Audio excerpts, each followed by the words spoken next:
Chapter 21. One preacher relative started a sub-congregation in a nearby prison.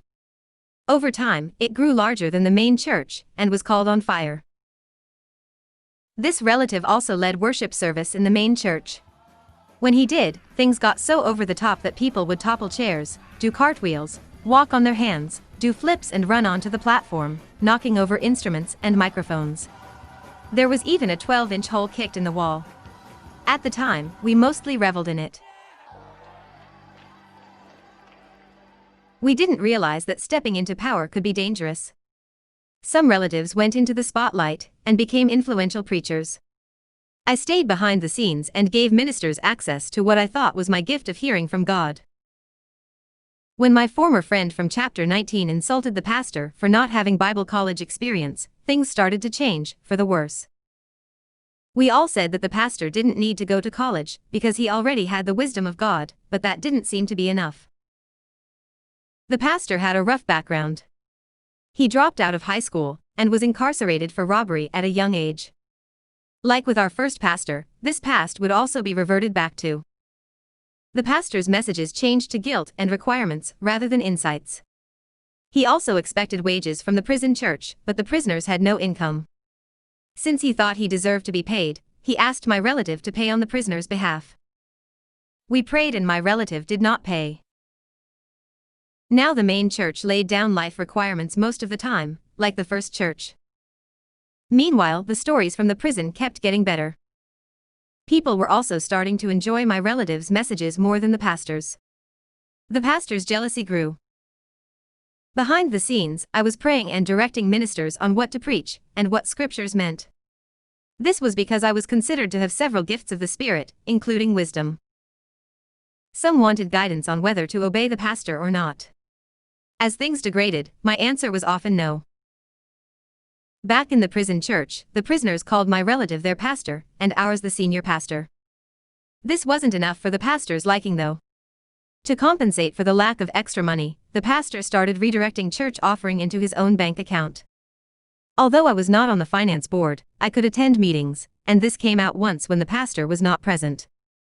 This red flag caused one board member to look through church and public records, and he found the pastor had signed over parts of the church land and buildings to himself without permission. All in all, he had taken about $100,000 from the church. Despite the pastor's theft, no one confronted him. It somehow seemed wrong to everyone to bring blame against the so-called man of God. Because of his background, the pastor was not allowed to own or use a firearm. Not long after the theft came to light, we saw the pastor carrying a rifle before church service one day. A mistake caused the entire church to witness the event. We knew that this particular incident was a felony, yet no one confronted the pastor or called him out. The pastor's past also prevented him from legally going into the prison, so he had no involvement with the prison church. As the pastor's jealousy grew, he wanted more control of everything, including the prison church. He tried to dictate to my relative what to preach, but my relative refused. After that, the pastor tried to crowd my relative out of the church ministry.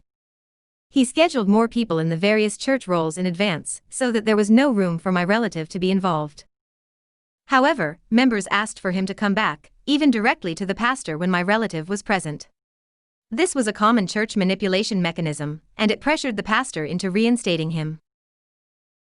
The popularity and positive comments about my relative threatened the pastor.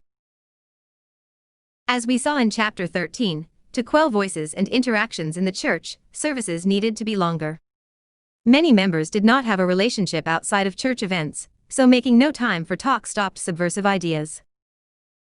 Eventually the midweek service was ending at 10:30 p.m.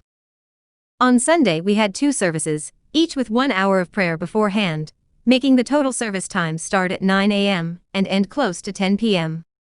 There was only a 1-hour break for eating, and missing any of these things would cause a minister to be kicked out of the ministry.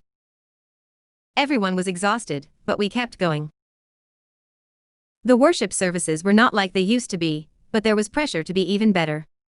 The messages became solid requirements and very long, just like in the first church. Give more money. Give more time. Wives give husbands sex regardless of how they feel about it. The latter was awkward for the preteens and teens, but I imagined it was also quite awkward for the pastor's wife. It seemed like that must have been a personal grudge like the other grudge messages. My relatives and I worked together to debunk a lot of the requirements that the pastor put forth. We studied for hours after every service to show they were not biblical, at least by the standards of the church we were in. Things started to spiral out of control. The pastor's son assaulted a teenage female relative of mine.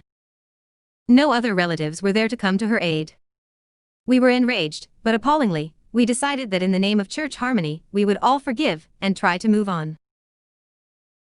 Services, income and power were not what the pastor wanted, and he decided to use more force. Next, the pastor's power grab escalates and becomes violent.